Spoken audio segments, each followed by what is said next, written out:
ഉലമാ ശാഫിഇയ്യ മഹാന്മാരായ പണ്ഡിതന്മാർ പറയുന്നു അതിൽ സൂക്ഷ്മത പാലിക്കൽ. മറ്റു മദ്ഹബിന്റെ 3 മദ്ഹബിന്റെ ഇമാമികളും സാധാരണ ഉപയോഗിക്കുന്നതിലപ്പുറമുണ്ടെങ്കിൽ സകാത്ത് കൊടുക്കണം എന്ന് പറഞ്ഞതുകൊണ്ട് സൂക്ഷ്മതക്ക് അത് പാലിക്കലാണ് നല്ലത് എന്ന് മഹാന്മാരായ ഉലമാ ശാഫിഇയ്യ മഹാന്മാരായ പണ്ഡിതന്മാർ രേഖപ്പെടുത്തുന്നുണ്ട്. അല്ലാഹു സുബ്ഹാനഹു വ തആല അല്ലാഹു ഇഷ്ടപ്പെടുന്ന വഴിയിൽ ചെലവഴിക്കുന്നവരിൽ അല്ലാഹു നമ്മെ ഉൾപ്പെടുത്തുമാറാകട്ടെ. പിന്നെ പണത്തിൽ സകാത്തുണ്ട്. പണം കണക്കാക്കപ്പെടുന്നത്, പണം സാധാരണ കടലാസിന് വിലയില്ലല്ലോ, അതിന്റെ മൂല്യമായി കണക്കാക്കപ്പെടുന്നത് സ്വർണം അല്ലെങ്കിൽ വെള്ളിയാണ്. അതുകൊണ്ട് കറൻസിയിൽ സകാത്ത് കൊടുക്കണം. 595 ഗ്രാം വെള്ളിക്ക് സമാനമായ പണം എത്രയാണ് ഇപ്പൊ വെള്ളിക്ക് പൈസ? 1 കിലോ വെള്ളിക്ക് എത്ര? 20,000 എന്ന് വെച്ചോളൂ. എന്നാൽ 595 ഗ്രാം വെള്ളിക്ക് എത്ര പൈസ വരുമോ? ഏകദേശം 11,000 ഉറുപ്പിക വരും. 20,000 വെള്ളിക്ക് പൈസ. ആ 11,000 ഉറുപ്പിക ഒരാളുടെ ഡെപ്പോസിറ്റിൽ, ഒരാൾക്ക് 1 കൊല്ലം ഡെപ്പോസിറ്റിൽ 11,000 ഉറുപ്പിക ഉണ്ടായാൽ അതിന്റെ 2.5% സക്കാത്ത്. ഇല്ലെങ്കിലോ അത് പാവപ്പെട്ടവന്റെ അവകാശമാണ്. സകാത്ത് എന്ന് പറഞ്ഞാൽ പാവപ്പെട്ടവന് കൊടുക്കുന്ന ഔദാര്യമല്ല, ധനികന്റെ കയ്യിലുള്ള പാവപ്പെട്ടവന്റെ അവകാശമാണെന്ന് മുഹമ്മദ് മുസ്തഫ. ഇല്ലെങ്കിൽ പാവപ്പെട്ടവൻ അത് പിടിച്ചു വാങ്ങാനാ. 1 കൊല്ലം കഴിഞ്ഞിട്ട് കൊടുത്തിട്ടില്ലെങ്കിൽ പാവപ്പെട്ടവന്റെ അവകാശമാണ് നമ്മൾ പിടിച്ചു വെച്ചത്. പിന്നെ നമ്മൾ അതുകൊണ്ട് കച്ചവടം ചെയ്യുകയാണെങ്കിൽ പാവപ്പെട്ടവന്റെ അവകാശം വെച്ച് കച്ചവടം ചെയ്ത മുതലാകും ഹറാമിന്റെ മുതൽ. ചെറിയ കാര്യമല്ല ഇത്. വളരെ ശ്രദ്ധിക്കണം. ഉദ്യോഗസ്ഥന്മാരുണ്ടെങ്കിൽ മാഷന്മാരൊക്കെ ഉണ്ടെങ്കിൽ PF ഫണ്ട് ഉണ്ടാവാറുണ്ട് അല്ലേ? PF ഫണ്ട് ഉണ്ടാകാറുണ്ട്. അധ്വാനം തുടങ്ങിയ അന്ന് മുതൽ ഗവൺമെന്റ് ശമ്പളത്തിൽ നിന്നൊരു വീതം പിടിച്ചു വെക്കും. ആ പിടിച്ചു വെച്ചിട്ട് എന്ന് മുതലാണോ 595 ഗ്രാം വെള്ളിയുടെ പണമാകുന്നത് അന്ന് മുതൽ പിന്നെ ഓരോ കൊല്ലമാകുമ്പോഴും അതിന്റെ സക്കാത്ത് അവന് കൊടുക്കേണ്ടി വരും. ഇല്ലെങ്കിൽ കൊല്ലമൊക്കെ കഴിഞ്ഞിട്ട് തിരിച്ചു കിട്ടുമ്പോ ഹറാമിന്റെ മുതലാണ് അവൻ വാങ്ങുന്നത്. കണക്കൂട്ടി വെക്കണ്ടില്ലേ? കണക്കൂട്ടി വെക്കണം. കാരണം എന്താ? മുസ്ലിം അള്ളാഹ്ക്ക് വേണ്ടി കുറെ കാര്യം ചെയ്യാൻ വേണ്ടി വന്ന ആളാണല്ലോ നമ്മൾ. നമ്മളെ ജീവിതം തന്നെ അങ്ങനെയാണ്.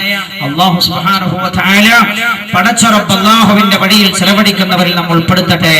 കച്ചവടം നടത്തുന്ന ആളുകളുണ്ടാവും, ഡെപ്പോസിറ്റ് ചെയ്തിട്ടുണ്ടാവും കടക്ക് വേണ്ടി. സക്കാത്ത് കൊടുക്കണം ഡെപ്പോസിറ്റിന്. 1 കൊല്ലം കഴിഞ്ഞാൽ ഇത്ര ഒരു ഷോപ്പിന് 10 ലക്ഷം ഉറുപ്പികയാണ് ഡെപ്പോസിറ്റ് കൊടുത്തത്. ഡെപ്പോസിറ്റ് കൊടുത്ത് 1 കൊല്ലം കഴിഞ്ഞാൽ 10 ലക്ഷത്തിന്റെ സക്കാത്ത് അവൻ കൊടുത്തോളണം. ആരെ? ഡെപ്പോസിറ്റ് വാങ്ങിയാളോ കൊടുത്താളോ? കൊടുത്തയാൾ. കാരണം ഈ 10 ലക്ഷം വാങ്ങിയവന്റെതല്ല, ആരുടേതാ? കൊടുത്തവന്റേതാണ്. ഈ കൊടുത്തവൻ അതിന്റെ സക്കാത്ത് കൊടുത്തുകൊണ്ടിരിക്കണം. ഓരോ കൊല്ലം കൊടുക്കണം, ഓരോ കൊല്ലവും കൊടുത്തുകൊണ്ടിരിക്കണം. ഇല്ലെങ്കിൽ ഹറാമാണ്. ശ്രദ്ധിക്കണം. കച്ചവടത്തിന് സക്കാത്തുണ്ട്. വാങ്ങിയവന്റെതല്ലതാ പൈസ, മറ്റേതിന്റെ. കച്ചവടത്തിന് സക്കാത്തുണ്ട്. വേഗം ഞാൻ പറഞ്ഞു പോകുന്നു. കച്ചവടത്തിന് സക്കാത്തുണ്ട്. കച്ചവടത്തിന്റെ സക്കാത്ത് എങ്ങനെയാ? നമ്മൾ ഈ പറഞ്ഞ പോലെ 595 ഗ്രാം വെള്ളിയുടെ സമാനമായ പണം കച്ചവടം തുടങ്ങി 1 കൊല്ലം കഴിഞ്ഞിട്ട് കണക്ക് കൂട്ടുക. കച്ചവടം തുടങ്ങി 1 കൊല്ലം കഴിഞ്ഞ് കണക്ക് നോക്കുന്ന സമയത്ത് കടയിലുള്ള സാധനങ്ങളുടെ വില കൂട്ടുക. സ്റ്റോക്ക് എടുക്കാൻ നിർത്തും. സ്റ്റോക്ക് എടുക്കുക. വിറ്റിട്ട് കിട്ടിയ കയ്യിലിരിപ്പ് കൂട്ടുക. വിറ്റിട്ട് കിട്ടിയ കയ്യിലിരിപ്പ്, കിട്ടാനുള്ള കടം, ഇത് 3ഉം കൂടെ കൂട്ടിയിട്ട് 595 ഗ്രാം വെള്ളിക്ക് സമാനം എന്ന് പറഞ്ഞാൽ 20,000 ഉറുപ്പികയാണ് 1 കിലോ വെള്ളിക്ക് പൈസ എങ്കിൽ 11,000 ഉറുപ്പിക ഉണ്ടെങ്കിൽ ഇങ്ങനെ കടയിലെ സ്റ്റോക്ക്, വിറ്റ് വരവായി കിട്ടി കയ്യിലിരിപ്പുള്ളത്, കിട്ടാനുള്ള കടം കൂടി കൂട്ടിയ 11,000 ഉറുപ്പിക ഉണ്ടെങ്കിൽ കച്ചവടക്കാരൻ സക്കാത്ത് കൊടുത്തോളണം. ഞാൻ ചോദിക്കട്ടെ, ഏത് പെട്ടിക്കട കച്ചവടക്കാരനാണ് സക്കാത്ത് കൊടുക്കാനില്ല? ഏത് പെട്ടി കച്ചവടക്കാരനാ സക്കാത്ത് കൊടുക്കാനില്ലാതിരിക്കുക? കച്ചവടക്കാരൻ മുഴുവൻ സക്കാത്ത് കൊടുത്ത, കണ്ണൂർ ജില്ലയിലെ കച്ചവടക്കാർ മാത്രം സക്കാത്ത് കൊടുത്ത കേരളത്തിൽ ഒരു സാധു ഉണ്ടാവില്ല എന്ന് വിശ്വസിക്കുന്ന സാധു ഞാൻ പറഞ്ഞ സാധു എന്ന് പറഞ്ഞാൽ കിട്ടാനുള്ള സാധു എന്നല്ല. അങ്ങനെ ചിന്തിക്കുന്ന ഒരു സാധു മനുഷ്യന്മാരെ കൂട്ടത്തിൽപ്പെട്ട ആളാണ് ഞാൻ. കണ്ണൂർ ജില്ലയിലെ കച്ചവടക്കാരെ മാത്രം സക്കാത്ത് കൊടുത്ത കേരളത്തിൽ ഒരു പാവപ്പെട്ട മനുഷ്യനുണ്ടാവില്ല. അള്ളാന്റെ ദീൻ ഇതാ പഠിപ്പിക്കുന്നത്. പാവപ്പെട്ടവനോടെ ബാങ്കിലേക്ക് പറഞ്ഞയച്ച് പലിശക്കാരന്റെ കയ്യിൽ നിന്ന് അവൻ പണം വാങ്ങുന്നു. 10,000 ഉറുപ്പിക ഇല്ലാത്തത് കൊണ്ട് അവൻ പൈസ വാങ്ങണത്. ഈ 10,000 വാങ്ങിയവനോട് 15,000 അടക്കണമെന്ന് പറഞ്ഞാൽ, എടോ 10,000 ഇല്ലാത്തത് കൊണ്ടല്ലേ അവൻ നിന്റെ അടുത്ത് 10,000 വാങ്ങാമെന്നത്? പിന്നെ എങ്ങനെ അവൻ 15,000 അടക്കുക? പാവപ്പെട്ടവനെ കൂടുതൽ പാവപ്പെട്ടവരാക്കുന്ന വഴിയാണ് പാശ്ചാത്യൻ പരിചയപ്പെടുത്തുന്ന ഉണ്ടാകുന്ന പലിശയുടെ വഴി. ഇവിടെയാണ് അല്ലാഹുവിന്റെ പരിശുദ്ധ ഇസ്ലാം പാവങ്ങളെ സഹായിക്കുവാൻ, കടം കൊടുക്കുവാൻ പ്രേരിപ്പിച്ച അല്ലാഹുവിന്റെ ദീൻ പ്രസക്തമാകുന്നത്. Even religion has a chance of ruling over England, Europe within the next 100 years. It is Islam.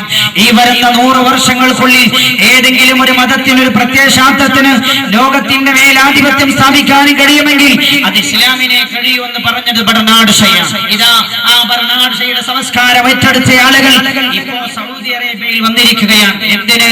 അമേരിക്കയിലെ ബാങ്കുകൾ, പാശ്ചാത്യ ബാങ്കുകൾ തകർന്നുകൊണ്ടിരിക്കുമ്പോ ഇസ്ലാമിക സാമ്പത്തിക വ്യവസ്ഥയ്ക്ക് മാത്രമേ ലോകത്തെ സാമ്പത്തിക നില ഭദ്രമായി പിടിച്ചു നിർത്താൻ കഴിയുമെന്ന് മനസ്സിലാക്കിയത് കൊണ്ട് ഇസ്ലാമിക സാമ്പത്തിക ശാസ്ത്രത്തെ കുറിച്ച് പഠിക്കാൻ സൗദി അറേബ്യയിൽ അമേരിക്കക്കാരൻ വന്നിറങ്ങി പഠനം നടത്തിക്കൊണ്ടിരിക്കുകയാണ്. എന്റെ സഹോദര, അള്ളാഹുവിന്റെ പരിശുദ്ധമായ ദീനിനെ അള്ളാഹു ഇസ്സത്തോടെ കാലവും അള്ളാഹു നിലനിർത്തുമാറാകട്ടെ.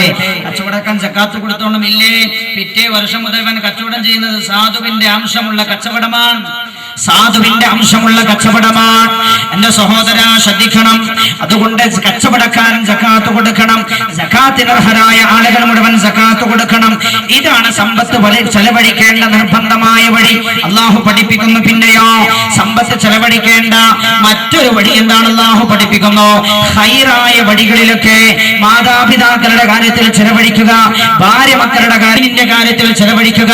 ഹബീബായ നബിയുനാ മുഹമ്മദ് മുസ്തഫ സല്ലല്ലാഹു അലൈഹി വസല്ലം മതലുൽ ലദീന യുൻഫിഖൂന ഫീ സബീലില്ലാഹി കമതലി ഹബ്ബത്തിൻ അംബതത സബഅ സനാബിൽ ഫീ കുല്ലി സുംബിലത്തിൻ മിഅതു ഹബ്ബ അല്ലാഹു യുളാഇഫു ലിമൻ യശാ അല്ലാഹു വാസിഉൻ അലീം.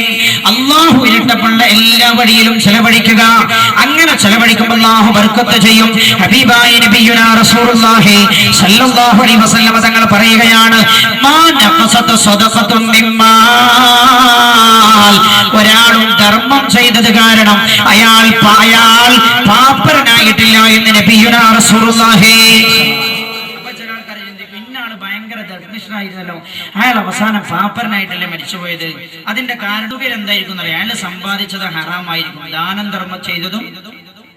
ദാനം ചെയ്തതും ഹറാമാകും. അല്ലെങ്കിൽ ഒരു പക്ഷേ നല്ല നിലയ്ക്ക് ജീവിച്ച ആളാണെങ്കിൽ പരീക്ഷണമായിരിക്കും. അധികം അങ്ങനെ ഉണ്ടാവാൻ സാധ്യതയില്ല. കാരണം എന്താ? റസൂലുള്ളാഹി പറഞ്ഞു, നല്ല സ്വത്തുനിന്ന് സ്വതക്ക ചെയ്തിട്ട് ഒരാളും പാപ്പരനായിട്ടില്ലെന്ന് മുഹമ്മദ് മുസ്തഫ സല്ലല്ലാഹു അലൈഹി വസല്ലം. ഉള്ളത് മുഴുവൻ കൊടുത്തിട്ട് ഞാൻ പാപ്പരനായി ഒന്നുമില്ലാതെ ഫഖീറിങ്ങളുടെ കൂട്ടത്തിലായി മരിക്കട്ടെ എന്ന് വിചാരിച്ച ആളുകളുണ്ടാകും.